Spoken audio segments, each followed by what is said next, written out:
Donc, bonsoir à l'ensemble des participants du webinaire de ce soir. Je rappelle que le sujet de notre rencontre aujourd'hui est pour traiter de nutrition et pour augmenter et entretenir la masse musculaire du cheval. On va faire un petit tour de piste donc, sur la remise en forme de votre athlète équin et pour vous aider donc, à atteindre vos objectifs. Avec nous ce soir, on a deux spécialistes. On accueille dans un premier temps donc, Catherine Pard. Catherine, elle a travaillé notamment dans un élevage de warm blood il y a quelques années et avec un vétérinaire équin. Et ensuite, elle est rentrée en agronomie à l'université de Laval.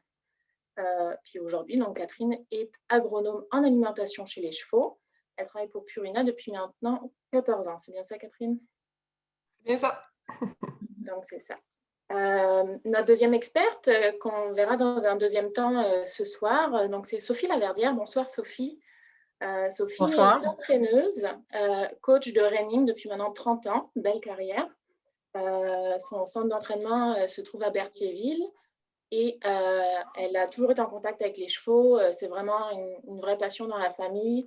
Et donc, Sophie Laverdière se spécialise dans l'entraînement de chevaux et l'enseignement aux cavaliers. Voilà, c'est ses principales occupations d'être sur le terrain avec nos chevaux de reining.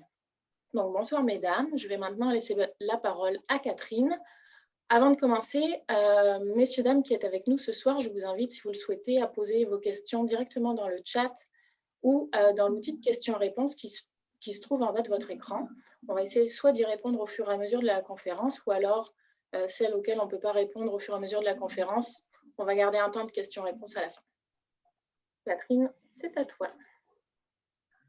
Alors, bonsoir. Je vais vous partager mon écran.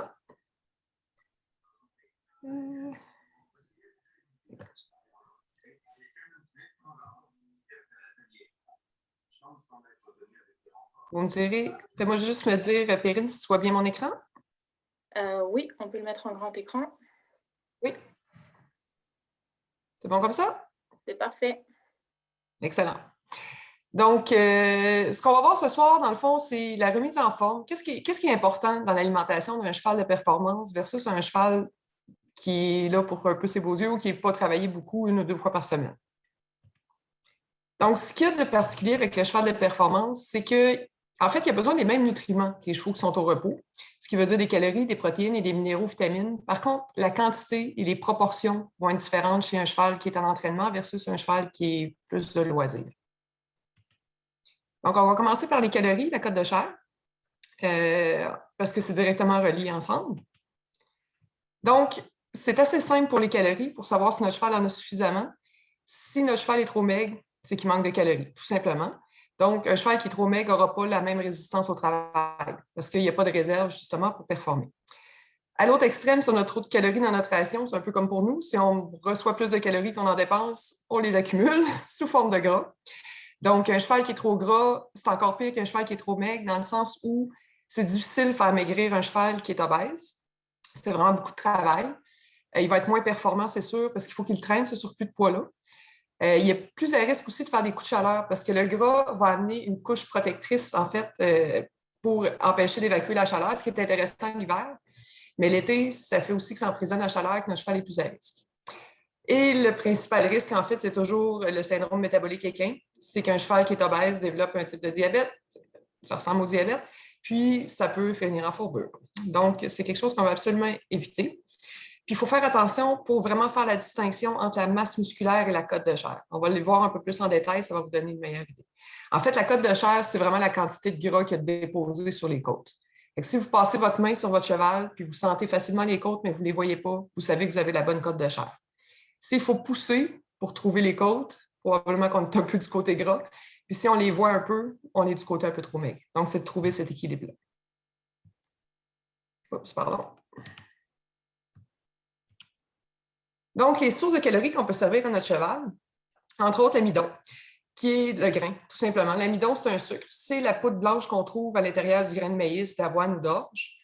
C'est des sources de calories qui sont très rapidement assimilables et utilisables. Okay? Un peu comme une barre de chocolat, si on veut, si on peut comparer.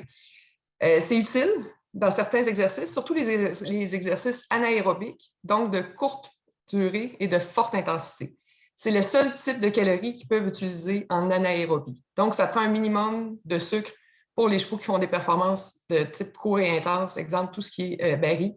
En fait, toutes les gymkhana, tous ces exercices-là, les chevaux de course aussi, ils vont avoir besoin d'un petit peu plus d'amidon que des chevaux, exemple, de plaisance. Juste pour vous donner un petit ordre de grandeur, une bonne avoine va contenir environ 2,9 mégacalories par kilo. Si on compare avec le gras, qui contient presque 9 mégacalories par kilo, ça veut dire 3 fois plus concentré que l'avoine. C'est une source de calories qui est plus intéressante quand on veut vraiment faire prendre du poids à un cheval sans avoir des quantités de grains qui sont impossibles pour le cheval à manger. On veut que le foin reste la base d'alimentation. Donc, quand on veut concentrer la ration, le gras va être plus intéressant. Le gras va aussi amener l'énergie à plus long terme. Donc, pour l'exercice aérobique, ce qui veut dire de plus longue durée, de moins grande intensité, le gras va être une source de calories qui va être très, très intéressante et ça n'amène pas d'excitabilité. Puis juste pour vous donner une idée du volume, pour remplacer 1 litre d'huile, ça prendrait à peu près 3 kg d'avoine. Je ne sais pas si vous voyez un peu la grosseur de la chaudière que ça fait versus 1 litre d'huile. Ça fait énormément de grains. Fait que le gras est plus intéressant quand on a des chevaux difficiles à faire prendre du poids. La fibre, okay, qui reste la base de l'alimentation du cheval, contient quand même peu de calories. Okay? Un bon foin va contenir peut-être autour de 2 mégacalories par kilo. Ce n'est pas très concentré, mais c'est la quantité qu'il mange par jour qui, cumulée, fait que ça apporte quand même considérablement de calories.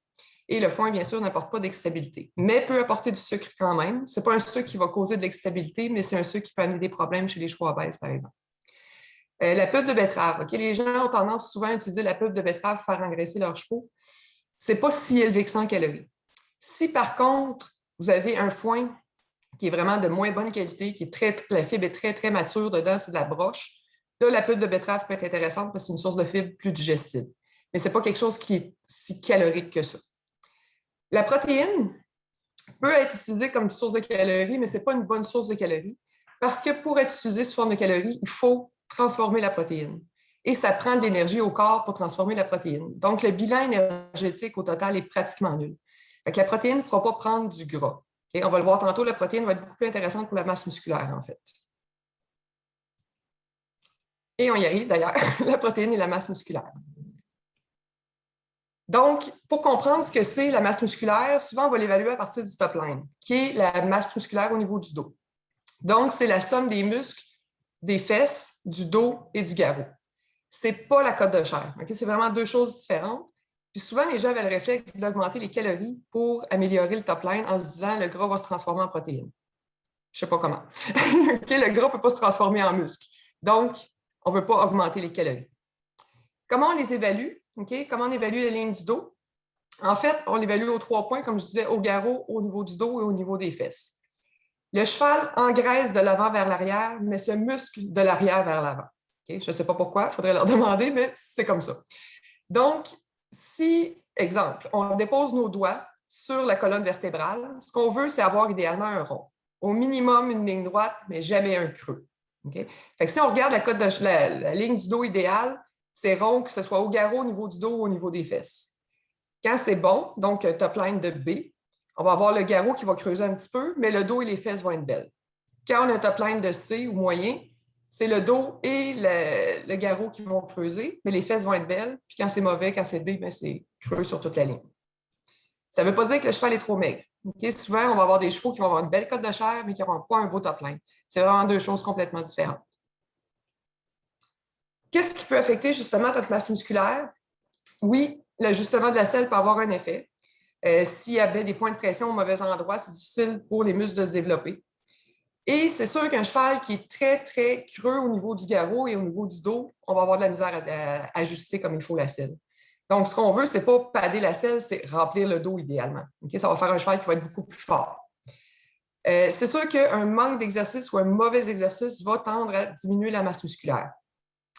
Mais juste l'exercice, sans une bonne alimentation, ça ne fera pas de la masse musculaire. Il faut réfléchir au fait que la protéine doit être nourrie au cheval pour avoir un matériel de construction pour construire la masse musculaire. Parce que la masse musculaire, c'est de la protéine. Donc, si on n'en a pas dans l'alimentation, rien ne se perd, rien ne se crée, il faut absolument en donner pour que le cheval puisse construire de la nouvelle masse musculaire. Une petite parenthèse là-dessus, pendant l'exercice, okay, il y a toujours des petites micro-déchirures au niveau du muscle, c'est normal, C'est pour ça qu'on veut refaire la masse musculaire. Et si on sert la protéine avant l'exercice, il n'y a pas aucune assimilation qui va se faire. Dans le meilleur des mondes, la protéine devrait être servie dans les 30 à 45 minutes après l'exercice. C'est là que c'est le mieux assimilé, c'est là que ça va être le plus efficace, c'est là que vous allez rentabiliser le mieux possible la protéine que vous allez servir à votre cheval. Donc, tant qu'à en servir, si vous êtes capable de le servir à ce moment-là, vous allez encore plus profiter des bienfaits des protéines. C'est sûr que la génétique, la conformation, j'entends souvent dire c'est normal qu'il soit maigre ou c'est normal qu'il n'y ait pas de masse musculaire. C'est un arabe, c'est un thoroughbred. C'est toutes des excuses que les gens ont, mais ce n'est pas vrai. Okay? Tous les chevaux peuvent se muscler. C'est sûr qu'un cheval qui fait du baril et un cheval qui fait de l'endurance n'auront pas le même type de masse musculaire. Mais les deux devraient être remplis. Les deux devraient avoir une belle masse musculaire quand même si ce n'est pas le même type de musculature. C'est sûr que certains problèmes génétiques, comme les chevaux qui sont hip ou les chevaux qui font du tying up, qui vont avoir tendance à perdre la masse musculaire pendant les crises. Okay? Les chevaux qui sont hip, par contre, l'avantage qu'ils ont, c'est qu'il y a toujours des micro-contractions qui se font et ça fait développer la masse musculaire. Donc, ça fait des chevaux qui ont l'air très, très musclés, mais qui peuvent tomber en convulsion. Donc, ce n'est pas l'idéal. Ce n'est pas comme ça qu'on veut muscler nos chevaux, idéalement. Le plus important pour la masse musculaire, c'est vraiment l'alimentation. Okay? C'est sûr qu'il faut que la cote de chair soit belle. Un cheval qui est maigre va puiser dans ses muscles pour être capable de survivre. Donc, il va utiliser ses muscles comme source de calories. Donc, il n'arrivera pas à se muscler. Donc, la première étape, avoir une belle cote de chair. Par contre, il ne faut pas tomber dans l'autre extrême parce qu'une cote de chair au-dessus de 7 peut remplir en fait le top line. Et le gras, malheureusement, ne se contracte pas aussi bien que le muscle. Donc, ça ne donne pas de force, même si le cheval est plein, s'il y a une cote de chair de 7. Donc, on ne veut pas viser à remplir ça de gras, c'est aucune efficacité. La protéine brute. Okay? Ce qu'on voit malheureusement sur les étiquettes, ce n'est pas nous autres qui décidons comment c'est écrit, mais on n'a pas le choix. C'est juste un chiffre, une protéine brute. Ça n'indique pas la qualité de la protéine qu'il y a dans notre produit. Et comment on calcule la protéine brute sur une étiquette? Par rapport au niveau d'azote qu'il y a dans le produit. Okay? Ce n'est pas nous autres qui font les lois. Okay? Je m'en excuse. Je changerais bien tout ça, mais on n'a pas le choix, c'est comme ça. Okay? Si, exemple, quelqu'un ajoutait, puis je ne vous dis pas que les gens le font, mais si on ajoutait de l'azote dans une moulée, on fait augmenter le niveau de protéine brute, de l'engrais. Okay? De l'engrais pour les plantes, de l'azote, ça pourrait faire augmenter la protéine brute sur une étiquette de moulée. Ça ne veut pas dire que ça va être assimilable, que ça va être utilisable pour le cheval, que ça va être utile. Au contraire. Et j'ai déjà vu, pas de blague, c'est légal de le faire, mais j'ai déjà vu des plumes d'oiseaux dans un cube de moulée pour chevaux. C'est légal de le faire. Les plumes contiennent beaucoup d'azote. La protéine sur l'étiquette est autour de 18 ou 20 de protéines. Le gars était super fier de ça. Mais la plume, ça ne se digère pas beaucoup par le cheval. Donc, ce n'est pas très utile. Donc, faites attention à ne pas juste vous fier sur le niveau de protéines. Informez-vous sur la qualité de la protéine qu'il y a dans le produit. Puis, comment on fait pour savoir la qualité? On veut savoir s'il y a des acides aminés limitants qui ont été ajoutés dans notre produit. Pourquoi? Parce que la protéine, c'est une chaîne d'acides aminés. Et s'il nous manque un des maillons de la chaîne, on ne peut pas créer la protéine et c'est éliminé. Parce que certains acides aminés que le cheval est capable de produire par lui-même, mais il y en a certains qui doivent être fournis dans l'alimentation. Les trois principaux qu'on voit chez les chevaux, c'est la lysine, la méthionine et la thréonine. C'est les trois les plus limitants, en fait. Donc, idéalement, quand il y en a d'ajoutés dans une moulée, bien, on sait qu'on a une protéine qui va être de qualité. Pardon. Pourquoi on utilise l'image du baril? En fait, en nutrition, on utilise toujours cette image-là. Imaginez que le baril, en fait, c'est la protéine brute et que chacune des planches est un acide aminé limitant. Donc, si on a une planche qui est plus courte que les autres, notre baril ne sera jamais plus plein que la planche la plus courte. Ce qui veut dire que le surplus de protéines brutes va se faire flusher à la hauteur de la planche la plus courte. Et ce surplus de protéines-là va s'éliminer dans l'urine et ça peut sentir l'ammoniac dans l'écurie. Donc, avoir un niveau de protéines brutes qui est très élevé sans avoir une qualité de protéines, ce n'est pas très utile. Donc, idéalement, on veut servir les protéines des acides aminés après l'exercice, okay? Donc dans les 45 minutes avant. C'est là qu'on va avoir le maximum d'absorption, d'efficacité et qui va permettre à notre cheval de récupérer le mieux possible aussi, de refaire ces micro-déchirures-là que si on fait au niveau de l'exercice. Ce qui est tout à fait normal, c'est comme ça que la masse musculaire va se développer. Donc, juste pour vous montrer un petit peu à quel point l'alimentation a un gros effet sur la masse musculaire, il y a 3 études que je vais vous présenter qui ont été faites, dans le fond, sur des chevaux qui ne faisaient pas d'exercice. Okay? Celui-là, en particulier, était carrément gardé en boxe pendant 96 jours. Ils ont amélioré son alimentation. En fait, ils ont augmenté le niveau d'acides aminés dans sa ration et ils ont réussi à faire augmenter la masse musculaire. Et ce n'est pas du gras que le cheval a pris parce que c'était mesuré avec un échographe. Okay? Donc, on pouvait voir vraiment l'épaisseur de muscle grossir, si on veut, ou prendre d'expansion au fur et à mesure. Désolée pour les chiens. Donc, on pouvait voir la masse musculaire augmenter carrément à travers les 3 mois. Là. Donc, oui, ça vaut la peine. L'alimentation a vraiment une influence, même si le cheval ne travaille pas, il ne bougeait pas du tout, il était dans un box. Donnez-moi juste une petite seconde, je vais juste régler ça. Pardon. Donc, la deuxième étude, c'était sur un thoroughbred qui était retiré des courses. Ce qu'on voulait, l'objectif, c'était de maintenir la cote de chair qui était belle, qui était à 5, sur une échelle de 1 à 9, donc on vise entre 5 et 6. La cote de chair était belle. Ce qu'on voulait, c'était juste améliorer la ligne du dos. Donc, peu importe les types de moulées, là, en fait, ce qu'on a fait, c'est qu'on a encore amélioré, dans le fond, le niveau de protéines, le niveau d'acides aminés dans la moulée. Et on a réussi, en 60 jours, sans exercice, à améliorer le top line. C'est sûr que c'est plus long ramener la masse musculaire que de ramener de la cote de chair. Okay? Il faut se donner plusieurs mois pour refaire de la masse musculaire. Ça ne se fait pas du jour au lendemain. Des fois, la cote de chair, quand elle est limite, on arrive à la récupérer en dedans d'un mois et demi, 2 mois. La masse musculaire, c'est plus long à se former. Puis comme vous pouvez voir sur la photo, ça commence toujours par les fesses et ça va aller vers l'avant éventuellement. Ensuite, allez, bon, je suis déjà mis. OK. Donc, un autre petit essai qui a été fait sur 12 semaines. Si vous remarquez la corde bleue qui a été déposée sur les fesses, on voit vraiment l'évolution, encore là, de la masse musculaire. Toujours le même principe, pas de travail, on n'a pas changé le foin, on n'a rien changé d'autre, on n'a qu'amélioré le niveau d'acides aminés dans la moulée. Puis si vous remarquez aussi, on voit l'amélioration du poil, parce que le poil contient énormément de protéines, puis un cheval qui est carencé en protéines peut avoir un poil qui est un peu moyen. Maintenant, les minéraux et vitamines qui vont contribuer, bien sûr, à la santé générale de nos animaux.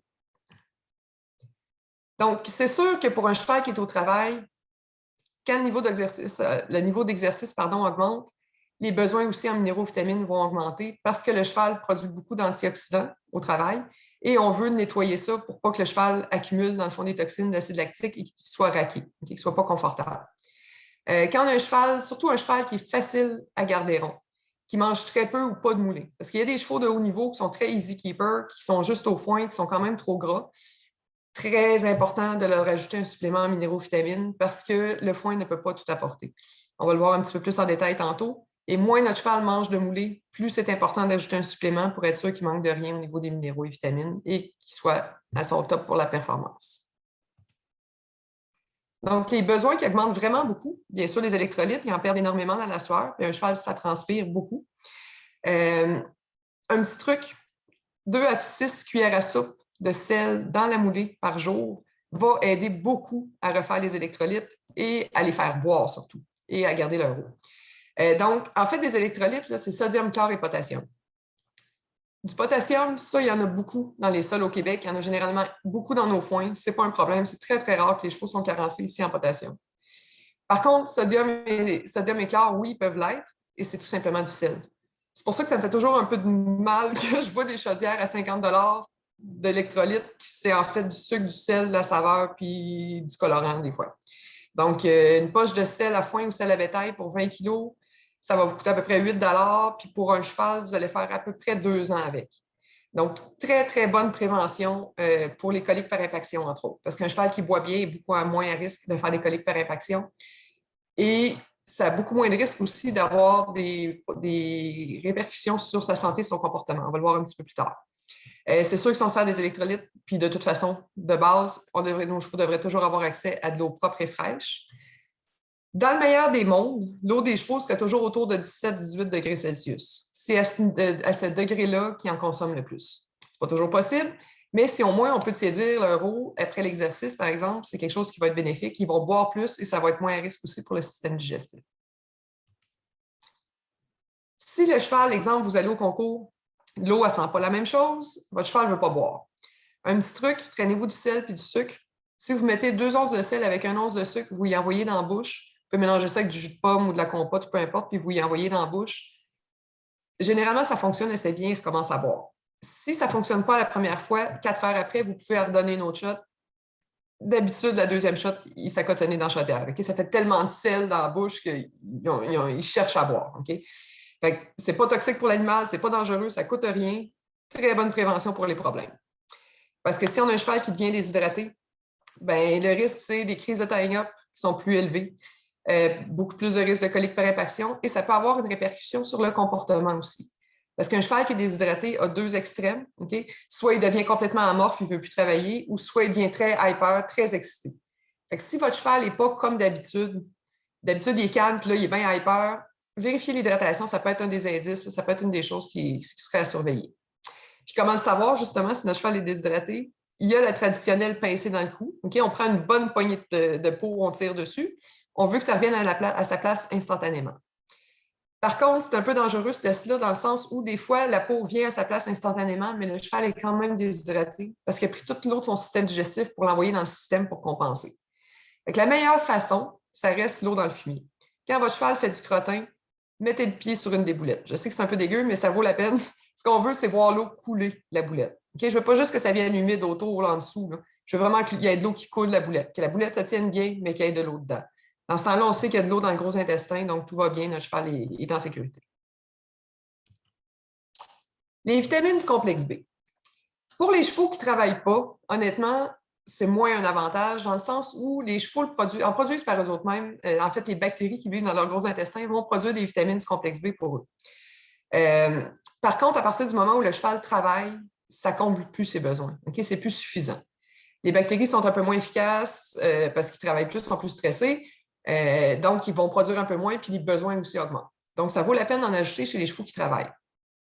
À quoi ça sert les vitamines du complexe B? Entre autres, la B12 va aider à la production de globules rouges. Et plus il y a de globules rouges dans le sang, plus il y a de transport d'oxygène, plus on retarde la fatigue. Donc, notre cheval va avoir une meilleure résistance au travail. Ça va aider aussi pour l'appétit. Parce qu'un cheval, si ma mémoire est bonne, c'est la B6 qui aide à nettoyer le foie. Donc, pour un cheval qui a des problèmes d'appétit, c'est quelque chose qui va être intéressant aussi. La B1, super intéressante, entre autres, pour... en fait, un cheval qui est carencé en B1 va devenir anxieux. Si on comble la carence, notre cheval redevient beaucoup plus calme, beaucoup plus focus, en fait. La B1 va aider aussi pour les piqûres d'insectes. Si vous avez des chevaux qui viennent tout plaquer l'été à cause des piqûres, servir de la B1, c'est quelque chose qui va être intéressant aussi. Les vitamines du complexe B en général, mais surtout la B1 pour les calmer et pour les piqûres d'insectes. Mais les vitamines du complexe B, ensemble, vont permettre une meilleure utilisation de l'énergie qu'on sert à nos chevaux. Chacune des calories qu'on va servir va être mieux utilisée si on ajoute des vitamines du complexe B. Donc, c'est vraiment un supplément qui est plus pour les chevaux au travail, là, ça va être vraiment intéressant. Vitamine E et sélénium, okay? Je pense que je n'ai pas besoin de vous rappeler à quel point c'est essentiel. Un cheval qui va être carencé en vitamine E et sélénium n'arrivera pas à développer une aussi belle masse musculaire. Il va avoir plus de risques justement d'avoir des déchirures au travail. Les poumons aussi, toutes les cellules, en fait, vont être moins bien protégées, donc, entre autres, les alvéoles des poumons. Okay? Donc, si, par exemple, on travaille fort un cheval en temps froid, ça se peut qu'il se mette à saigner. Okay? On voit ça de temps en temps. On appelle ça bleeder. Il y a du sang qui se forme, en fait, parce qu'il y a des alvéoles qui éclatent. Donc, le fait de travailler avec vitamine E et sélénium, ça va venir protéger ça aussi. Super important aussi pour le système immunitaire. C'est sûr que nos chevaux qui vont au chaud, et on espère tous pouvoir y aller cette année, ils ont plus de stress. Donc, ils ont besoin d'un peu plus de vitamine E et sélénium, là, en plus du niveau de travail, en plus de plein de raisons, en fait. C'est important de garder en tête que tous les éléments sont essentiels. Parce que là, présentement, je vois beaucoup dans le champ des gens qui rajoutent, exemple, juste vitamine E et sélénium. Mais juste vitamine E et sélénium, ça n'amène pas de calcium, de phosphore, de magnésium, de manganèse, de cuivre, de cobalt. Il manque plein d'éléments. Okay? Donc, faites attention à servir des suppléments qui sont complets, qui vont apporter vraiment tous ces minéraux et vitamines-là pour être sûr de combler vraiment tous les besoins de votre cheval. Parce qu'il y a d'autres besoins essentiels que le sélénium et la vitamine E. Maintenant, les aliments. On va voir qu'est-ce qu'on leur sert. Donc, le principal aliment pour les chevaux, ça reste le foin. Okay? Je n'ai pas travaillé pour une compagnie de moulée, ça reste la base de l'alimentation des chevaux. Et moi, je ne vends pas du miracle. Donc, quand on a un foin qui est vraiment comme de la paille, okay? Du foin de première coupe fait à la fin juillet, puis qu'on a des thoroughbreds, un moment donné, je peux pas mettre plus de moulée que la moitié de sa ration. Okay? Donc, un bon foin reste une excellente base. Okay? Donc, notre foin qui est trop mûr, donc qui a des grosses tiges qui est raide, il est très peu digestible, il est très long à digérer, il prend de la place dans le système digestif. Donc, il ne peut pas apporter beaucoup, même si déjà de base, il contient moins de calories, moins de protéines. Mais en plus, le cheval, ça il prend du temps pour la digérer, fait qu'il peut en consommer moins. Fait que ça devient un cercle vicieux là, où on n'arrive pas à fournir assez de calories et de protéines. Donc, ça va prendre beaucoup plus de moulée. Quand on a un bon foin, quand on a une belle deuxième coupe et qu'on a des chevaux qui sont difficiles à engraisser, ça fait toute la différence. J'avais une cliente justement qui avait des warm blood de haut niveau, là, qui allait en Floride l'hiver et tout ça. Elle était à des quantités de moulées qui n'avaient plus de sens. C'était à des 7-8 kilos de Trimax par jour. Puis ses chevaux n'étaient pas si beaux que ça. Quand ils se tournaient, on voyait un petit peu les côtes. Elle avait justement un foin de première coupe qui était hyper mature. Puis je veux dire, on va aller magasiner un pot, une belle deuxième coupe à la place. Elle a payé 2 piastres de plus la balle. Okay? Sauf qu'elle a baissé sa quantité de moulée à 2 à 3 kilos par jour. Fait que son 2 piastres la balle, je peux vous dire qu'elle l'a remboursé vite. Les chevaux étaient beaucoup plus beaux. C'est plus normal. Okay? Donc, ce qu'on veut, c'est vraiment commencer avec un foin de qualité. Je sais que ce n'est pas facile. Les dernières années, en particulier, le foin était très rare. Mais si vous êtes capable, prenez-vous tôt, puis magasinez votre foin, puis prenez des ententes avec des producteurs, puis dites-leur ce que vous cherchez. Puis quitte à payer un petit peu plus la balle, vous allez le sauver, je vous le garantis. C'est sûr que si vous avez des Canadiens qui sont obèses ou des Haflinger qui sont déjà trop gras, ce n'est pas la meilleure option. Mais pour des chevaux qui travaillent fort et qui ont besoin de plus de calories, un bon foin, ça va être vraiment quelque chose de super intéressant. Comment on choisit son foin? Le premier critère, ça ne reste pas de poussière. Okay? Si vous avez le choix entre un foin de première coupe qui est moins riche puis un foin de deuxième coupe qui est poussiéreux, allez-y quand même avec le foin de première coupe. Vous allez avoir que des problèmes avec un foin qui est poussiéreux. Deuxième critère, on va essayer de le prendre qui est souple. Justement, quand on le touche, quand on fait des boules avec, est-ce que ça nous pique beaucoup les doigts ou non, il est souple puis il plie? Okay? Est-ce qu'il y a une belle couleur verte? Parce que quand il est jauni, souvent, il a traîné plus longtemps dans le champ, il y a un peu moins de valeur nutritive, fait que c'est moins intéressant. On veut qu'il y ait une bonne odeur aussi. Puis même si vous pensez que vous ne connaissez pas ça, mettez-vous la face dans le foin, vous allez le sentir. Si ça vous pique le nez à première respiration, votre cheval il va avoir le nez dedans 16 à 18 heures par jour, c'est sûr qu'il va finir par tousser. N'hésitez pas, à moins que vous ayez des grosses allergies au foin, là, mais n'hésitez pas à ouvrir des balles de foin puis vous mettre le nez dedans pour voir qu'est-ce que ça sent. C'est supposé sentir bon. Puis vous allez le reconnaître à l'odeur qu'un foin qui sent bon, c'est sûr. La luzerne. Il y a encore des gens qui pensent que la luzerne, c'est le mal. Okay? La luzerne, c'est super intéressant comme produit. C'est du foin, okay? Mais c'est du foin de légumineuse au lieu d'être du foin de graminées, comme du mil, par exemple, qui est le standard, comme on voit un peu sur la photo là, à droite. La luzerne, son avantage, c'est qu'elle contient plus de calories, plus de protéines et plus de calcium. Donc, ça va apporter plus par kilo de foin. Et le plus de protéines et le plus de calcium aussi est intéressant parce qu'en plus d'apporter plus de calories, plus de développement de masse musculaire et le calcium va venir calmer au niveau de l'acidité dans l'estomac. Donc, des chevaux qui sont un peu de tendance à avoir des ulcères ou qui ont des brûlements d'estomac, le fait de servir de la luzerne, ça va venir calmer l'acidité dans l'estomac. Donc, les chevaux vont être plus confortables pour travailler. Ça a plein d'avantages, la luzerne. Encore là, comme j'ai dit tantôt, pas pour des chevaux qui sont déjà obèses et qui n'ont pas de moulée. Okay? Ce n'est pas ce qu'on recherche. Mais pour des chevaux qui sont plus difficiles à engraisser, des chevaux qui ont des problèmes d'estomac, qui ont de la misère à se muscler, la luzerne, c'est un ingrédient qui est bien intéressant.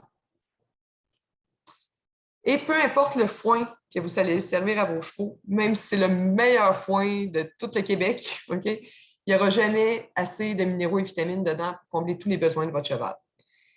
En gros, ce qu'on voit sur le graphique, là, je sais que ce n'est pas très clair, là, mais la première, dans le fond, ce qu'on veut, la ligne horizontale, okay, c'est la ligne de 100% des besoins. Donc, ce qu'on veut, c'est que les colonnes touchent à notre ligne pour combler les besoins de notre cheval.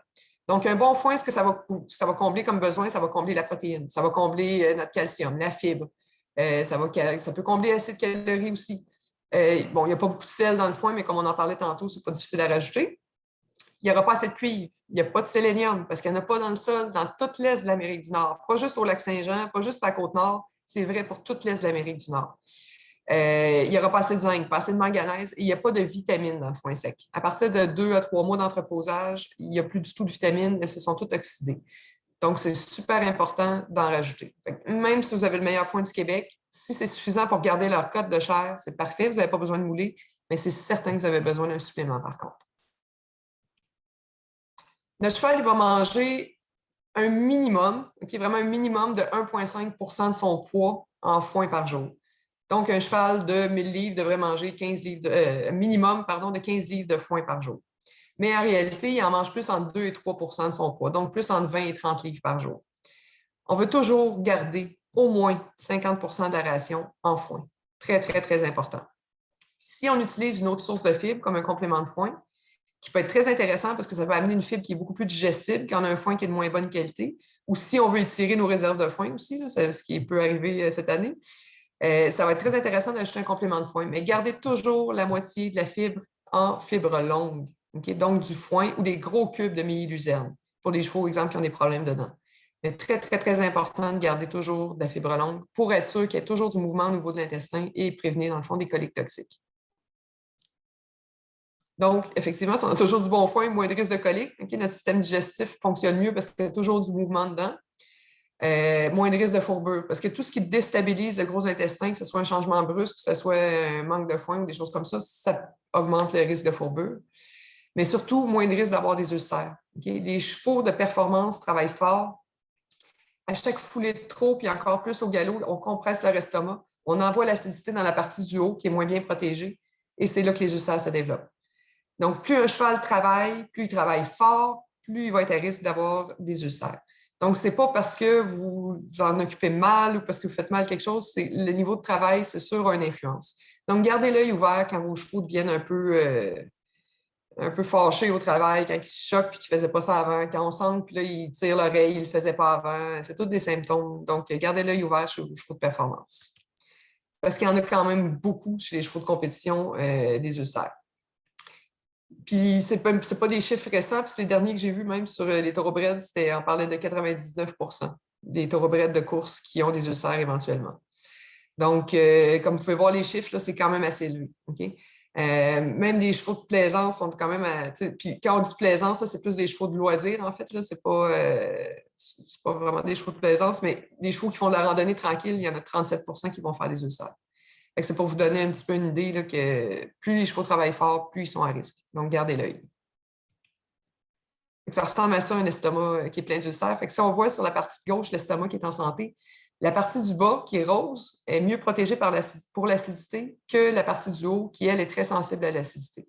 C'est ça qui arrive, en fait. C'est que la compression de l'estomac fait voler l'acidité dans la partie du haut. Et on voit sur la photo de droite là, ce qui arrive. C'est un gros cas d'ulcère. Okay? Je ne vous souhaite pas ça, mais c'est juste pour démontrer que vous voyez un petit peu là, de quoi ça a l'air à l'intérieur. Maintenant, comment on choisit notre moulée? Entre autres, selon le type d'exercice.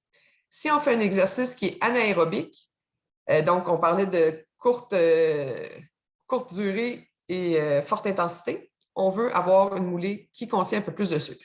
Okay?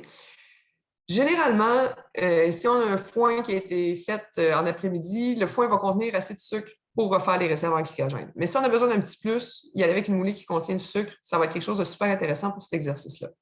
Et à l'autre extrême, notre exercice qui est aérobique, donc moins d'intensité, plus long terme, on va avoir du gras qui va nous amener notre énergie à plus long terme. Puis, n'hésitez pas à le demander aux fournisseurs de moulée, vraiment, qu'est-ce qu'il y a dedans. Demandez les ingrédients. Vous allez avoir une meilleure idée, puis demandez les taux de sucre. Puis, vérifiez à ce qu'ils vous donnent le bon taux de sucre. Parce qu'il y a des compagnies qui vont donner juste les sucres solubles dans l'éther ou juste l'amidon. Ils ne donnent pas les deux ensemble. C'est ça le sucre total. On a besoin d'avoir les deux données. Donc, posez des questions quand vous demandez le taux de sucre sur ce qu'ils vous donnent. Parce que j'ai vu des compagnies qui ont des façons assez inventives de donner leur taux de sucre. Donc, informez-vous comme il faut. On va aussi choisir notre moulée selon la facilité à engraisser de notre cheval. Donc, si notre cheval a déjà 3 kg de moulée, puis on voit un petit peu ses côtes, peut-être que ce n'est pas la bonne moulée pour lui. Il y en a qui sont plus concentrés en calories, entre autres. Donc, on va essayer d'aller avec quelque chose qui est plus concentré, qui contient plus de gras. Si à l'autre extrême, on a un cheval qui est très gras puis qui ne mange pratiquement pas de moulée, on peut y aller vers quelque chose qui est peut-être un peu moins concentré en calories, qui va être mieux adapté pour lui.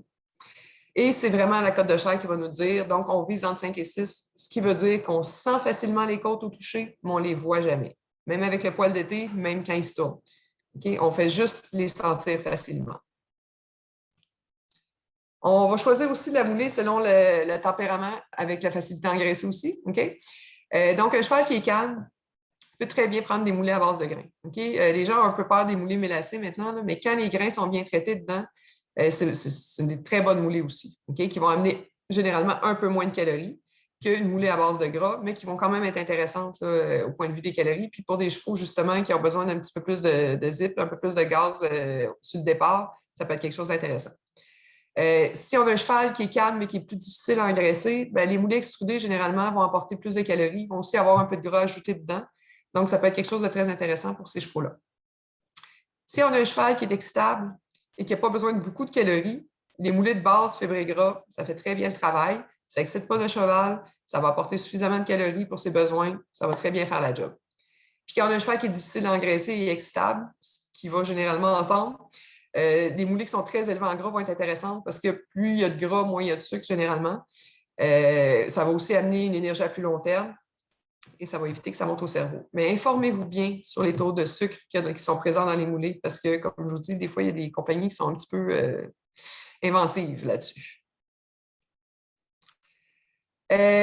Ensuite, la moulée va être choisie selon aussi le besoin de développement de la masse musculaire puis le niveau de travail qui va être exigé à notre cheval. Certaines moulées vont contenir justement des acides aminés ajoutés. Donc, quand on veut développer de la masse musculaire, ça va être plus intéressant. Puis, il y a certaines moulées qui apportent, puis certains suppléments, pardon, qui apportent une quantité significative de protéines, d'acides aminés. Nous autres, on travaille beaucoup avec l'Optimal pour ces chevaux-là, qui n'apportera pas vraiment de calories, mais qui va apporter vraiment beaucoup de protéines. Fait que quand on ne veut pas que notre cheval engraisse, mais qu'on veut qu'il développe sa masse musculaire, c'est le genre de produit qui est bien intéressant. Puis, c'est sûr qu'il y a certaines moulées aussi qui vont être plus concentrées, oui, en calories, mais aussi en minéraux et vitamines. Donc, pour nos chevaux de performance, c'est toujours plus intéressant d'y aller vers ces produits-là. Faites attention aux moulées qui sont brassées dans les petites meuneries, surtout s'ils brassent des moulées pour d'autres espèces. Parce que l'erreur est humaine, ça se peut qu'il y ait une contamination croisée ou qu'il y ait carrément une contamination par une erreur avec des produits, entre autres pour les vaches, comme le rumensin, qui malheureusement tue les chevaux. Okay? Donc, c'est sûr que s'il y en a dans une usine, c'est plus à risque que ça soit contaminé que s'il n'y en a pas dans l'usine. L'autre chose qu'on voit aussi assez régulièrement, c'est la ractopamine, qui est un médicament pour les porcs, en fait, qui a un effet stéroïdien. Donc, ce que ça fait, c'est que ça va développer la masse musculaire. Fait que c'est pas ce qu'on veut faire. On ne veut pas servir de la ractopamine à nos chevaux pour augmenter la masse musculaire, mais ce n'est pas quelque chose qui va être dommageable pour le cheval comme le rumensin. Par contre, la ractopamine ne passe pas au drug test.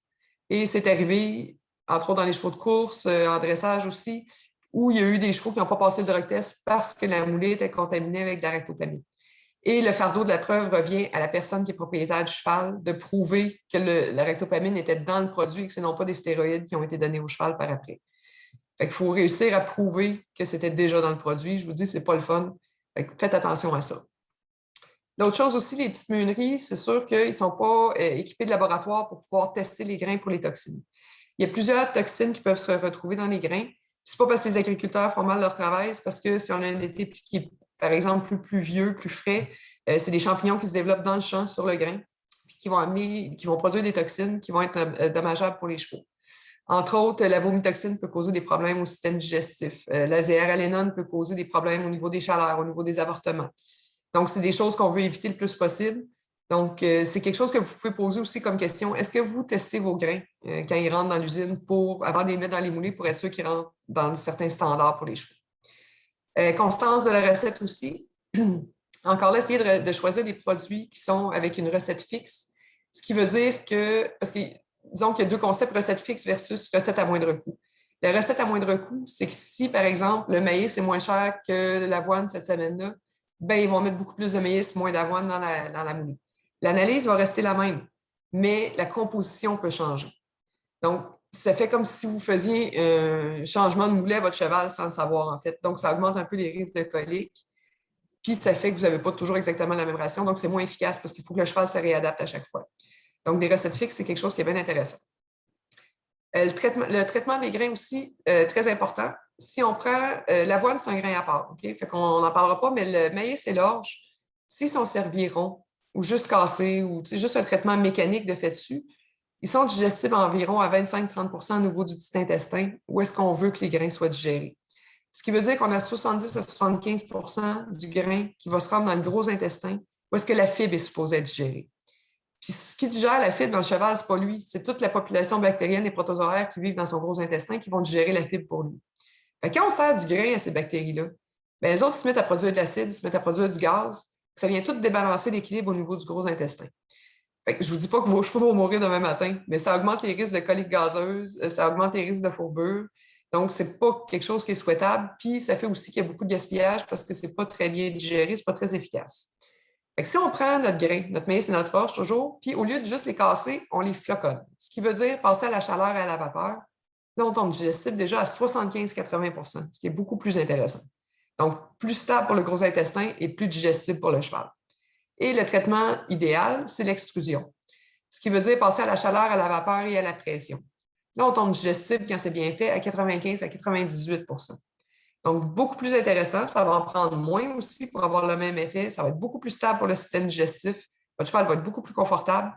Donc, le traitement des grains a aussi une grosse importance. Ensuite, la qualité aussi des ingrédients va avoir son importance.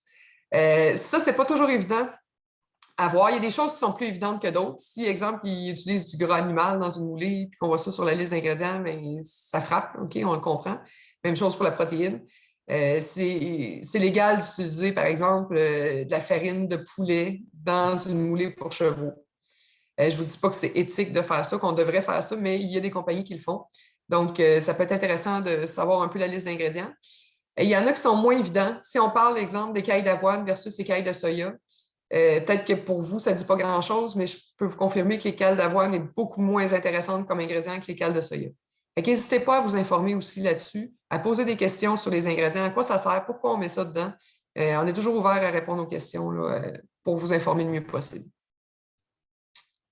Donc, une fois qu'on a trouvé notre foin, qu'on a trouvé notre moulée idéale, la sorte, la quantité à y servir aussi pour avoir une belle cote de chair, maintenant, on balance les minéraux et vitamines.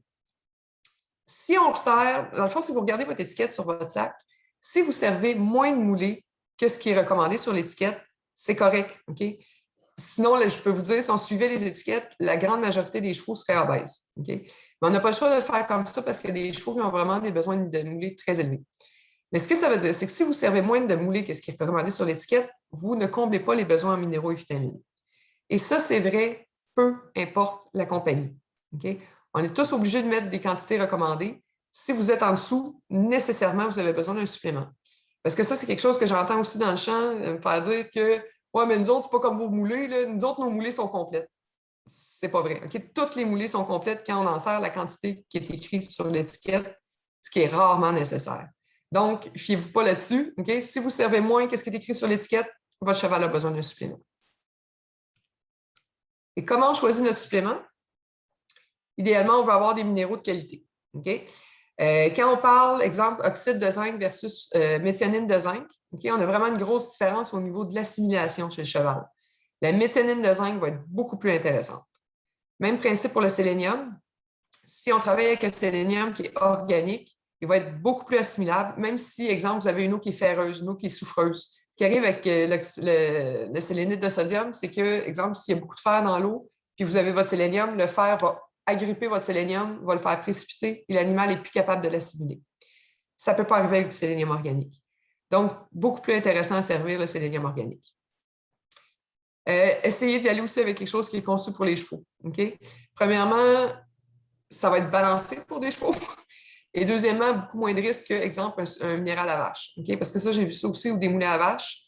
Le risque, c'est toujours qu'il y ait une contamination avec du rumensin. Et si ce n'est pas écrit pour chevaux, vous n'avez aucun recours contre la compagnie. Donc, si votre cheval meurt parce que vous avez servi une moulée, exemple, pour des vaches laitières, vous n'avez aucun recours.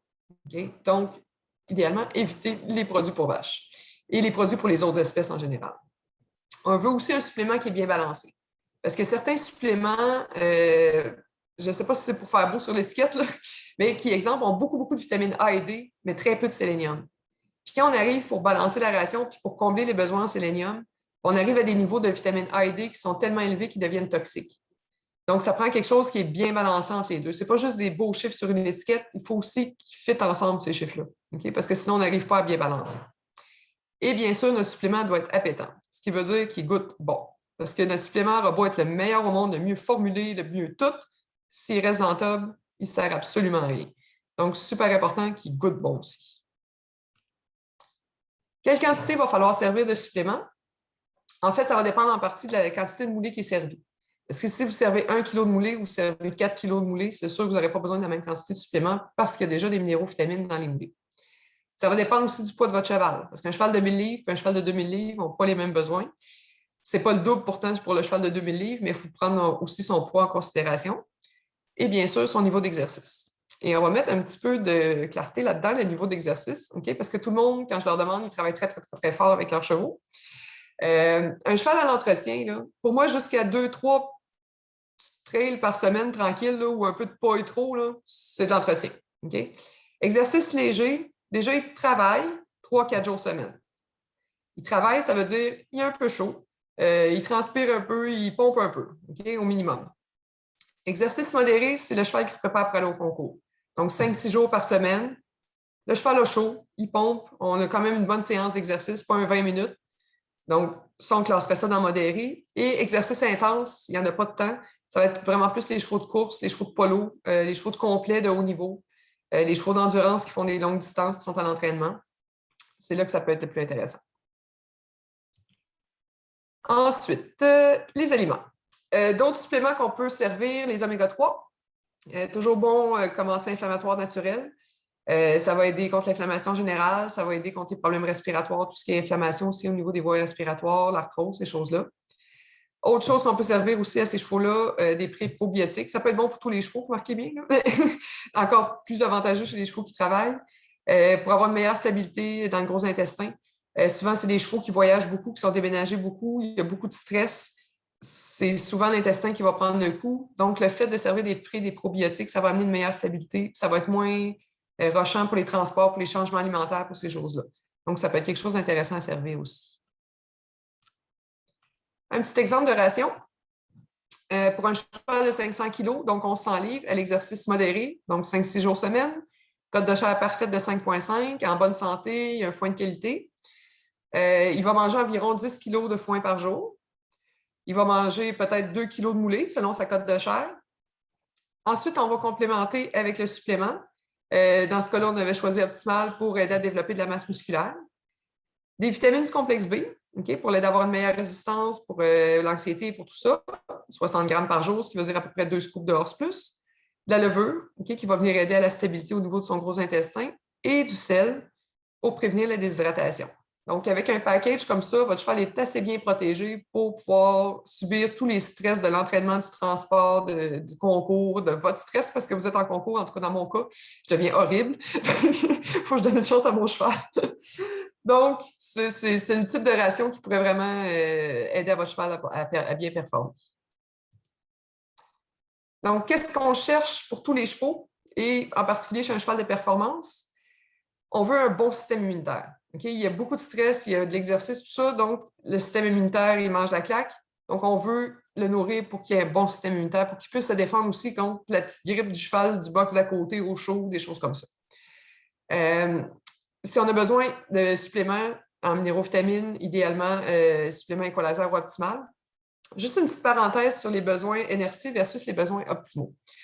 NRC, en fait, c'est le National Research Council. Donc, c'est la Bible, si on veut, de l'alimentation des chevaux en Amérique du Nord. C'est un résumé de tout ce qui se fait comme recherche en alimentation et de là, il extrapole les besoins des chevaux.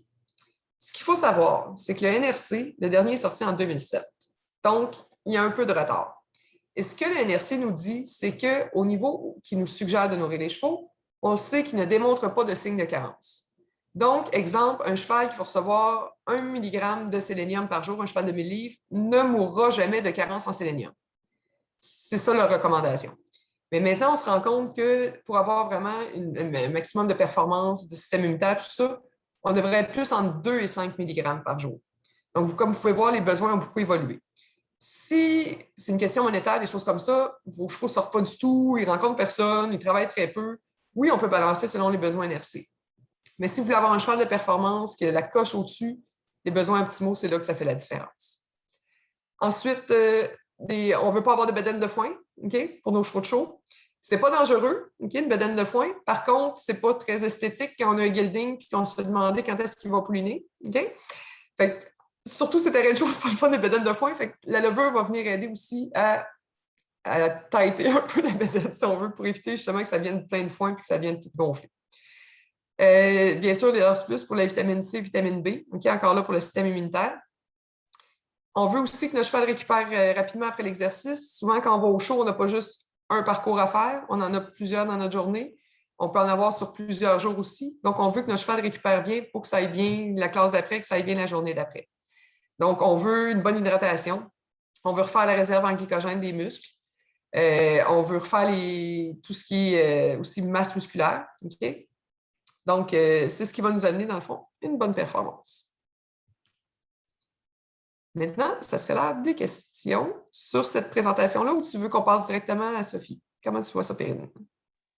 Oui, je pense qu'on peut enchaîner avec les échanges avec Sophie. On a Parfait. quelques questions qui sont rentrées pendant ta présentation et puis Olivier en a profité pour répondre. Ah, Donc, parfait. Excellent. Donc, je vais départager mon écran.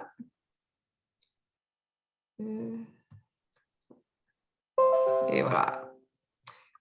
Alors, bon, donc Sophie, est-ce que tu veux ouvrir ton micro, s'il te plaît? Ça fonctionne-tu? Oui, on t'entend bien. Ah, good. Donc, Sophie, j'aimerais ça que tu nous parles un petit peu de ce que tu fais comme discipline. C'est quoi ta discipline? À quel niveau tu performes, tout ça? Oui, écoute, moi, je fais du reining. Je suis entraîneur de reining depuis 30 ans, comme on a dit tantôt. Le reining, c'est idéalement, on appelle ça en français, c'est le dressage western. Je compétitionne au Québec dans le circuit AQR, puis je compétitionne aussi aux États-Unis si j'ai les chevaux pour y aller. C'est toujours un peu une coche en haut aux États-Unis parce que c'est la qualité est là-bas. La qualité est plus forte, il y a beaucoup plus de monde.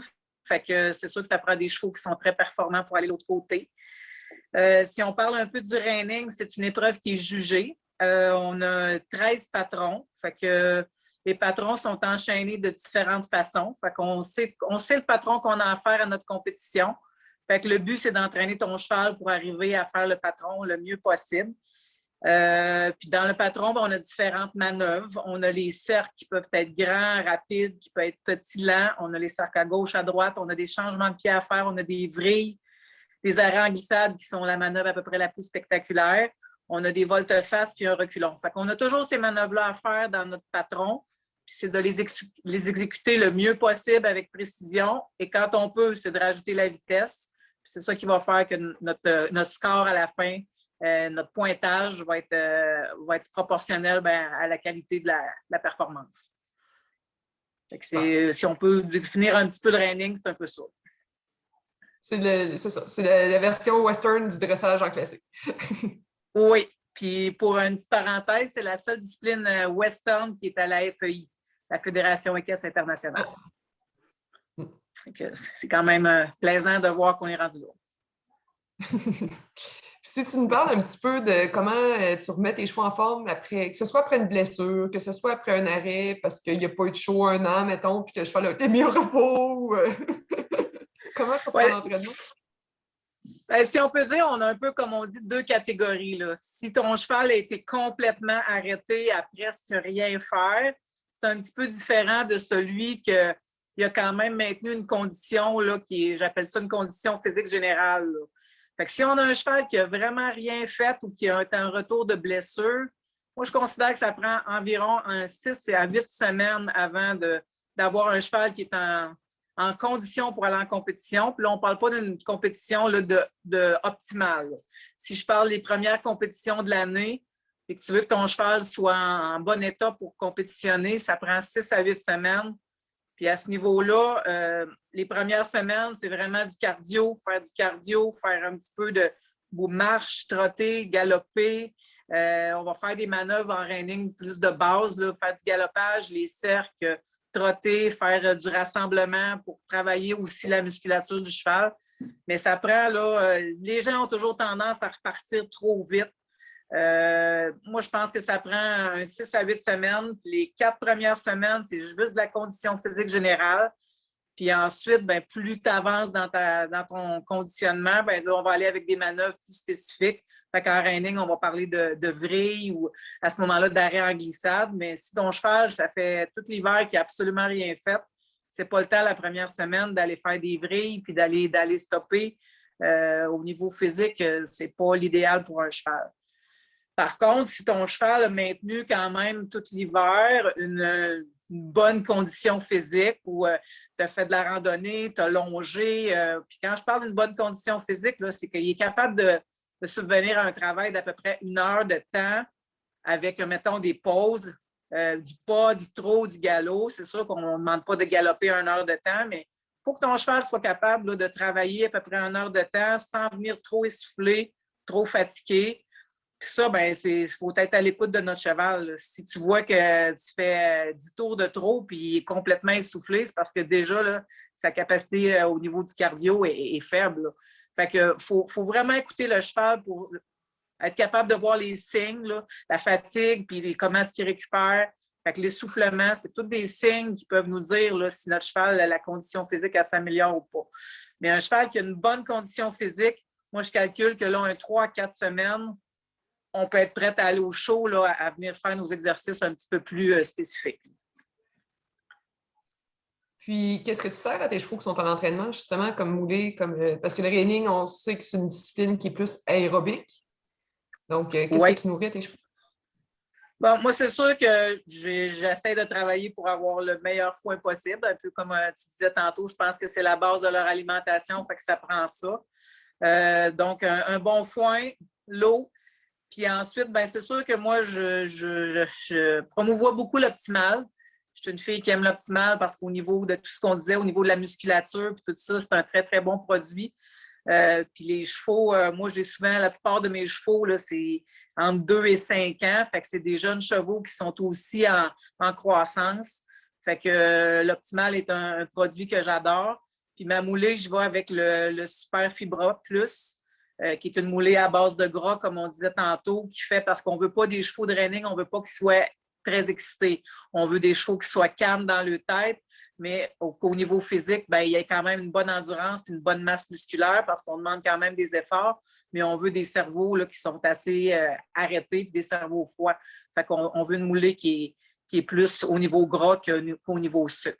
Puis l'été, moi, je rajoute toujours le Horse Plus pour les chevaux de show. Parce que je considère que je trouve qu'ils récupèrent beaucoup mieux, puis tout le stress du trailer, de voyager, d'aller à l'extérieur, je trouve que ça les aide. Puis j'ai toujours, depuis quand même 2 ans, du sel dans ma ration à tous les jours. Puis ça, c'est pour tous les chevaux à l'écurie. Fait que je considère que, puis je vais toucher à du bois, mais ça fait des années que je n'ai pas vu un cas de colique chez nous. Fait que je pense que l'idée de mettre du sel pour que les chevaux boivent et qu'ils s'hydratent bien, je pense que c'est une bonne clé aussi pour garder nos chevaux là, en bon état. C'est tellement pas cher, pour vrai, ça ne vaut pas la peine de s'en passer. Ben d'accord. Parce que je peux vous dire, vous allez pouvoir acheter beaucoup, beaucoup, beaucoup, beaucoup de sacs de sel pour payer une colique par impaction à Saint-Hyacinthe. Tout à fait vrai. Puis je peux vous dire, parce que je sais qu'il y a sûrement beaucoup de jeunes classiques avec nous, mais je peux vous dire que moi, je suis définitivement plus une fille de classique, puis moi et Sophie, on s'agace tout le temps bien gros avec ça. Je sais pas, moi, j'ai dit mes grands chevaux niaiseux, puis moi, c'est du poney. Mais je peux vous dire, il y a quelque chose qu'ils ont compris en reining sur les épaules qu'on n'a pas compris en classique, puis il y a des choses sur le débourrage, des fois, que peut-être en classique, c'est intéressant d'utiliser aussi en reining. On aurait beaucoup à partager ensemble les disciplines. Puis Sophie, c'est un super bon exemple, justement, qui n'est pas fermé sur les autres disciplines. Puis que je vais certainement faire venir, mais qu'elle ait du temps pour m'aider avec mon cheval, justement, puis les épaules. Puis, comme on les met en avant, il y a des très, très bonnes techniques en reining qui peuvent nous aider dans plein de disciplines. N'hésitez pas à poser des questions. Il faut juste rester ouvert à tout ça. Exact. Justement, Catherine, on en profite parce qu'on a une question en suspens. Puis je vais inviter les participants de ce soir à poser leurs questions soit à Catherine, soit à Sophie. Elles sont toutes les deux là pour répondre à vos questions. On avait une question par rapport à un cheval âgé, un cheval de 30 ans qui a perdu beaucoup de masse musculaire. Oui. Qu'est-ce qu'on conseille? À 30 ans, généralement, la base, c'est de leur faire manger plus de foin. Parce que le problème, c'est que leurs dents sont beaucoup moins bonnes à cet âge-là. Ils arrivent moins à mastiquer le foin. C'est là, justement, que les gros cubes de mie et luzerne vont être intéressants. Parce que la luzerne qu'il y a dedans, entre autres, va apporter plus de protéines, mais surtout, ils vont être capables de manger plus de fibres longues au total. Donc, première étape, parce que la première étape, c'est toujours le foin, les cubes de luzerne et mie. Ensuite, l'optimal va être intéressant pour la masse musculaire. Donc, s'il n'y a pas besoin vraiment de reprendre de poids, mais que de la masse musculaire, c'est là que l'optimal va être super intéressant parce qu'avec son 30 de protéines, ça va vraiment aider à venir faire une belle masse. Est-ce qu'on a eu d'autres questions?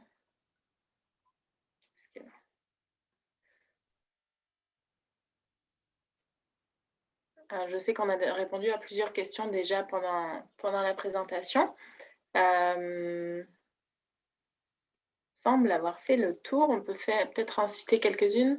On nous dit à quel moment conseillez-vous d'utiliser le pur athlète? Ça va être surtout pour les chevaux qui ont besoin de prendre et de la masse musculaire et de la cote de chair. Parce que c'est un produit qui contient beaucoup de gras, beaucoup de protéines. Donc, il va être super intéressant pour faire, pas gonfler notre cheval, mais lui faire prendre de la cote de chair et faire prendre de la masse musculaire. Ce qui est intéressant aussi avec ce produit-là, c'est qu'il contient beaucoup d'oméga 3. Donc, un bon anti-inflammatoire naturel. Puis les chevaux, ils viennent super beaux. C'est sûr que si un cheval est déjà trop gras, on ne le mettra pas là-dessus. Mais un cheval qui a besoin de prendre et cote de chair et masse musculaire, là, ils viennent tout beau, tout shiny, tout musclé. Ça fait vraiment un bel effet. J'irai un petit peu plus loin sur la même personne qui a posé la question tout à l'heure. Elle en a une réponse par écrit, mais je pense que ça peut être intéressant pour tout le monde. Elle demandait quelle est la quantité de protéines nécessaire par kilo poids vif en fonction du niveau d'exercice. Comment savoir quelle quantité donner à son cheval? Ben, en fait, on est là pour vous donner un coup de main. OK? N'hésitez pas à nous contacter. Il y a entre autres le service de Purina Connect qui peut vous aider avec ça de 9 h à 6 h le soir, tous les jours ouvrables. Vous pouvez nous appeler puis on vous aide à calculer. En fait, nous, l'avantage qu'on a, c'est qu'on a un programme pour calculer les rations et qui nous dit justement, dépendamment du foin qu'on a, des types de moulées qu'on sert, tout ça, est-ce qu'on compte tous les besoins, pas juste en protéines brutes, mais dans chacun des acides aminés. Donc, n'hésitez pas à nous consulter, on va pouvoir vous aider à calculer tout ça. Sinon, ben, c'est de se référer au guide DNRC qui peut nous donner des bons indices là-dessus. Si vous n'y avez pas accès, c'est un livre qui est relativement facile à trouver quand même sur Internet. Il n'est pas donné, mais c'est une source vraiment une source d'information. Si vous réussissez à tout le lire, là, je vous lève mon chapeau. Il y a vraiment beaucoup d'informations là-dessus. C'est super intéressant. Mais c'est le genre de guide de référence qu'on peut trouver là, pour avoir les quantités. Parce que je ne peux malheureusement pas faire le détail de chaque poids de cheval avec chaque exercice, combien ils ont besoin de protéines. Mais n'hésitez pas à nous contacter directement. On va pouvoir vous aider à balancer les rations et regarder ça, voir si tout est correct. On a une autre question. Si nous n'avons pas d'analyse de foin, est-ce quand même possible d'équilibrer une ration? Oui, parce que si on a des poulains en croissance, des juments en lactation, j'aime bien avoir l'analyse de foin parce qu'entre autres, je vais avoir le ratio calcium-phosphore qui est très, très variable dans le foin puis que je ne peux pas deviner à l'œil nu. Par contre, si on a des chevaux adultes qui ont quand même des belles conditions de chair, tout ça, bien, par photo, souvent, si vous nous envoyez des photos, on est capable d'avoir une bonne idée de ce que le foin peut contenir par expérience, en fait, là, parce qu'on en a vu plein. Puis sinon, c'est possible d'en faire aussi des analyses. Mais idéalement, demandez à votre meunerie locale s'ils sont capables de venir le prendre pour avoir une sonde, pour vraiment aller chercher du foin à l'intérieur de la balle et sur plusieurs galettes, dans plusieurs balles, pour avoir quelque chose qui est représentatif. Mais on peut travailler pas d'analyse de foin là, avec des photos de foin, avec des photos des chevaux, tout ça. Là, il y a moyen de faire quelque chose. On va parler de luzerne un petit peu. Donc, ça se peut qu'on ait besoin de détails sur la question. On nous demande, est-ce qu'on peut donner de la luzerne une fois par jour ou est-ce qu'on est obligé de lui donner 2 repas? On peut le donner juste une fois par jour. L'important, c'est de le donner toujours la même quantité. Puis, idéalement, dans la demi-heure, 1 heure avant l'exercice. C'est là que ça va être le plus efficace pour protéger l'estomac. Oui, bien, pour protéger l'estomac. Si on le donne dans le but de protection de l'estomac. Si on le donne dans le but de développement musculaire, ça va être plutôt après l'exercice. Okay. Il rejoint ce qu'on disait tout à l'heure sur la moulée après l'exercice. Exactement. Oui, dans les 30 à 45 minutes idéalement après l'exercice. Super. Autre question. Que conseillez-vous pour un cheval qui ne mange pas de sel dans sa moulée ou même la moulée salée? Donner directement dans la bouche avec un autre produit, comment faire? Ben, une chose qui est facile à faire, OK, c'est d'acheter un gros pot de compote de pommes non sucré. On en vide la moitié, puis on remplit l'autre moitié avec du sel, tout bêtement. Puis on fait une pâte avec. Puis généralement, ça aide beaucoup à faire passer le sel. Puis au lieu de mettre une cuillère à soupe, on en met deux parce que c'est dilué la moitié, tout simplement. Ça se conserve longtemps. De la compote de pommes mélangée avec du sel, ça pourrit pas. C'est tellement salé qu'il n'y a pas rien qui peut survivre là-dedans. Fait que vous pouvez amener votre pot avec votre compote dans votre case à l'écurie, puis ça va fonctionner quand même. C'est à essayer. Mm. Dans le foin de légumineuses, faut-il privilégier la luzerne, trèfle, lotier, c'est possible? Oui, oui, du lotier, oui. En fait, la luzerne, c'est la plus facile à faire sécher, OK, et la plus appétante. Le trèfle rouge aussi, très appétant, mais généralement un petit peu plus difficile à faire sécher, donc un petit peu plus à risque d'avoir un foin poussiéreux. Mais à partir de là, ça, c'est de vérifier vraiment est-ce que le foin est poussiéreux ou pas.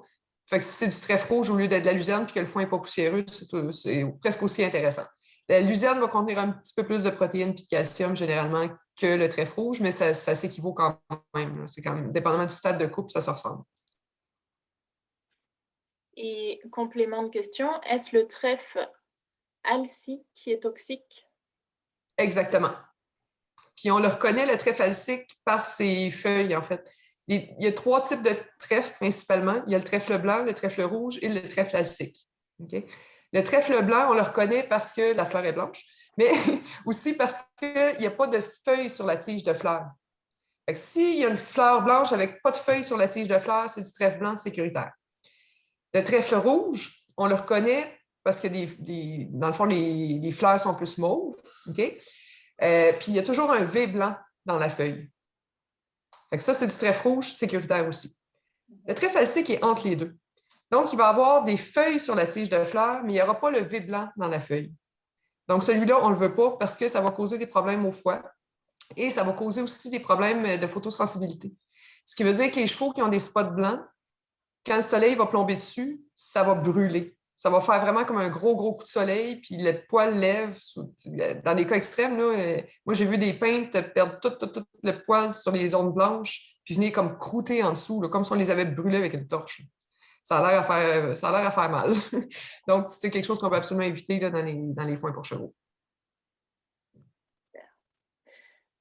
Sur quel nom peut-on retrouver les cubes de 1000 luzerne dont on parlait tout à l'heure?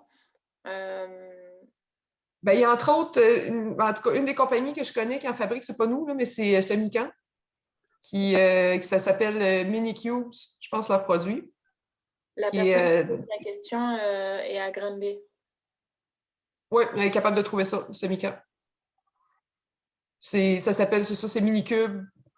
Ceux de Semican, ils s'appellent les Minicubes Timothy Alfalfa, tout simplement. OK. Une autre question. Est-ce que l'ajout de calcium peut être intéressant pour prévenir les coliques? Pas tant pour les coliques, non.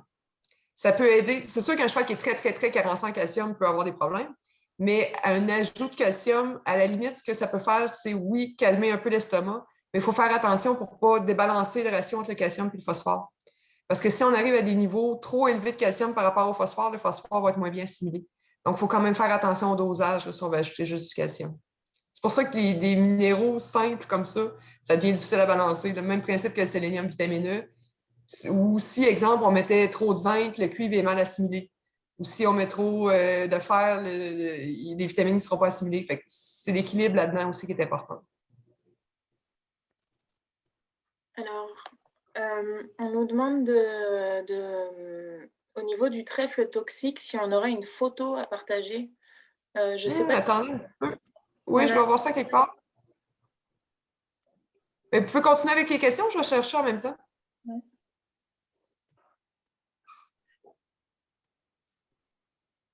S'il y en a qui ont d'autres questions, n'hésitez pas. Je vais vous trouver une belle photo.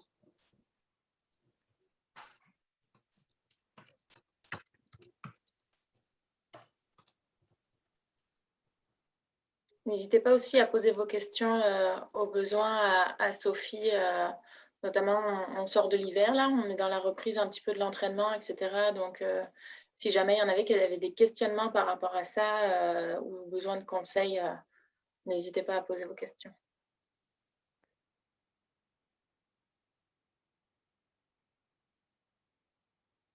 Ça sent bien. Mon Internet n'est pas très rapide, désolé. Ouais.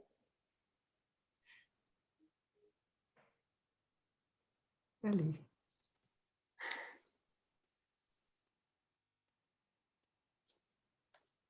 Je peux déjà faire un partage d'écran. On va faire ça de fait.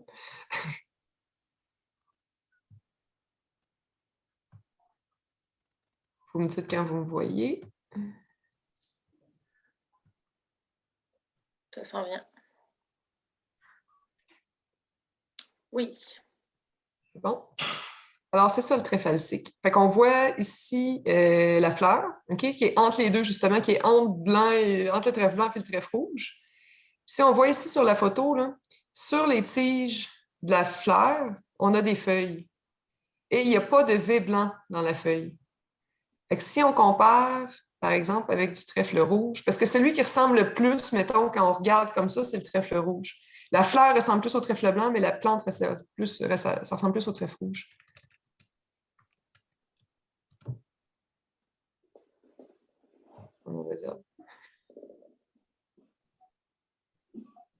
Je suis désolée, c'est très long. Pendant que ça charge, on pourrait peut-être répondre à la question de Jessica. Devons-nous faire attention à certaines plantes ou fleurs lorsque notre cheval mange du gazon? Oui, effectivement. Dont le trait falsique, justement. Okay. Pourquoi il me ramène au trait falsique? Parce qu'il y en a, ça se ressème tout seul, en fait, le trait falsique. C'est un peu ça le problème. Des fois, il y en a dans les semences, mais des fois, ils se ressèment tout seul. Donc, à faire attention. Sinon, il y a des plantes, c'est sûr, comme le... Ah, les noms vont m'échapper, là. Mais si ça intéresse quelqu'un, par contre, je pense qu'on a un article là-dessus sur notre page web qui nomme les plantes toxiques. Parce que là, ils ne me viennent pas vite, vite en tête comme ça. Là. Il y en a plein. Là.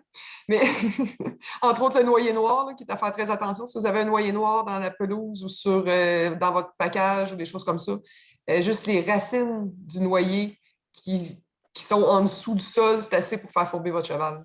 Ça, c'en est une des plantes qui est à faire vraiment attention. Les feuilles aussi d'érable rouge quand ils tombent au sol à l'automne. À faire attention aussi que les chevaux ne mangent pas, parce que ça peut devenir toxique. Puis ici, ce que je vous parlais justement dans le trèfle rouge, là, le V blanc, on l'a ici. Là. Si vous avez ça, il n'y a pas de problème. Okay? Parce que vous voyez que le trèfle rouge, un peu comme le trèfle falsique, a des feuilles sur la tige de fleurs. Donc, pour le différencier du trèfle falsique, tant qu'on a le V blanc, on est en sécurité. Pour les mauvaises herbes... Pardon? Excuse-moi, je t'ai coupé. Non, vas-y, vas-y. On nous demande, est-ce que c'est vrai que les chevaux par eux-mêmes ne mangeront pas les plantes toxiques? Tant qu'ils ont d'autres choses à manger et tant qu'ils ne sont pas trop gloutons. Parce que oui, ça peut arriver. Oui et non. Une des choses qui est à surveiller si jamais au pâturage, qu'on voit un peu à chaque année, c'est rarement la grosse affaire, mais quand on a des étés pluvieux, on le voit plus. Certains trèfles vont développer un champignon qui va faire que les chevaux vont énormément saliver quand ils reviennent du champ. Fait que ça, c'est un indice qu'il y a un champignon dans votre trèfle. Donc, ne mettez pas vos chevaux au package à cet endroit-là. Il est contaminé. Donc, soit on passe un herbicide ou soit on attend l'année prochaine pour le réutiliser en espérant que le champignon disparaisse. Parce qu'il se développe vraiment plus dans les étés humides. Fait que si on a un été normal, habituellement, il n'y a pas de problème. Mais c'est une des choses aussi à surveiller. Si votre cheval bave beaucoup en revenant du package, ça se peut qu'il y ait un champignon de lié avec le trèfle. Donc, pour compléter ce qu'on disait tout à l'heure par rapport à l'ensemble des plantes toxiques, on pourra vous mettre le lien dans la vidéo de rediffusion qui amène à l'article dont parlait Catherine. Je peux essayer de trouver, parce que je sais que j'ai une présentation là-dessus, là, mais c'est de la trouver. je sais que j'ai quelque chose là-dessus à quelque part, mais on a un petit peu. Je vais peut-être le retrouver.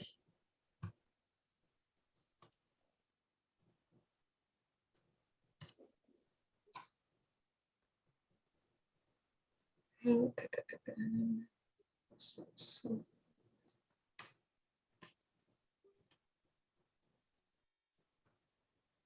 Attendez, je vais vous le remontrer. C'est ça la fétuque élevée. Fait qu'on la retrouve des fois dans les semences, entre autres des semences de pelouse, parce que la fétuque élevée, elle s'associe avec un champignon, en fait, qui produit des toxines, mais qui la rend très, très, très résistante. Fait que c'est super pour une pelouse, parce qu'on ne réussira pas à les détruire, elle est vraiment résistante, mais pour un champ de foin, c'est vraiment pas l'idéal.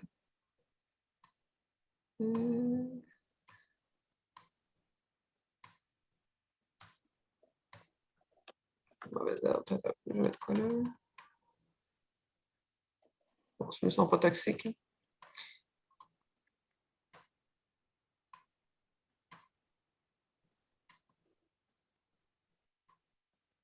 Bon, je ne suis pas certaine que je l'ai trouvé.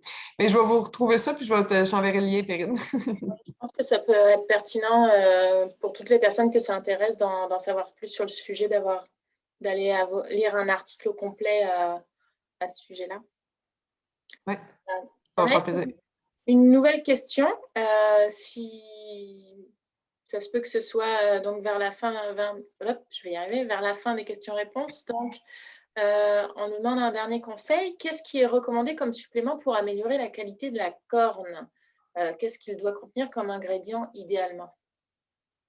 Idéalement, biocine et méthionine de zinc.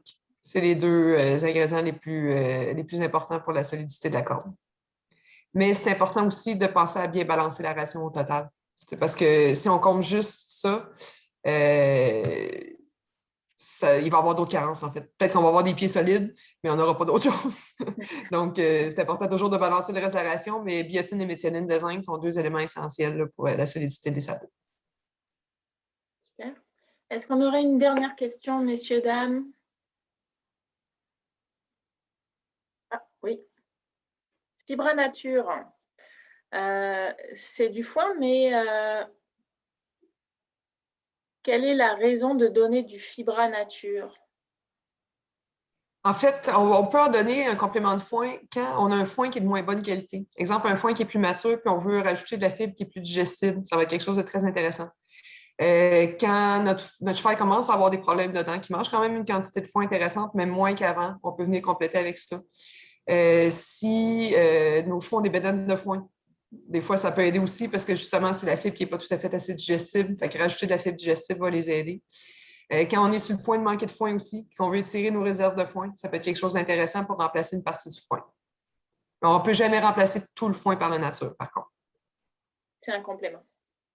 Oui. C'est pour ça qu'on appelle ça un complément de foin.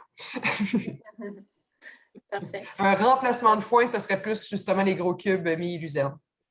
Pour ceux que ça intéresse à ce sujet-là, on avait déjà enregistré une vidéo l'été passé concernant le foin et puis les compléments de foin qui est disponible sur la chaîne YouTube de Cheval Québec qui avait été présentée par Catherine aussi. Donc, c'est disponible en rediffusion si vous souhaitez aller jeter un coup d'œil à ce sujet-là. Eh bien, je pense qu'on a répondu à beaucoup de questions.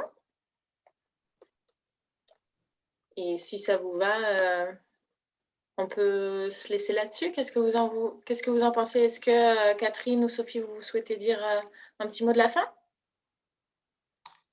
Ben, je veux juste dire merci à Nicole Tessier, c'est très gentil. Merci pour le compliment. Puis, ben, écoutez, je vous remercie beaucoup d'avoir été là. C'est vraiment le fun. On a une belle participation. C'est super le fun. Puis, merci pour vos questions. C'est toujours plus intéressant quand vous participez aussi. Merci beaucoup, tout le monde. Merci à tous. Très bonne soirée. Merci. Au revoir. Merci. Au revoir.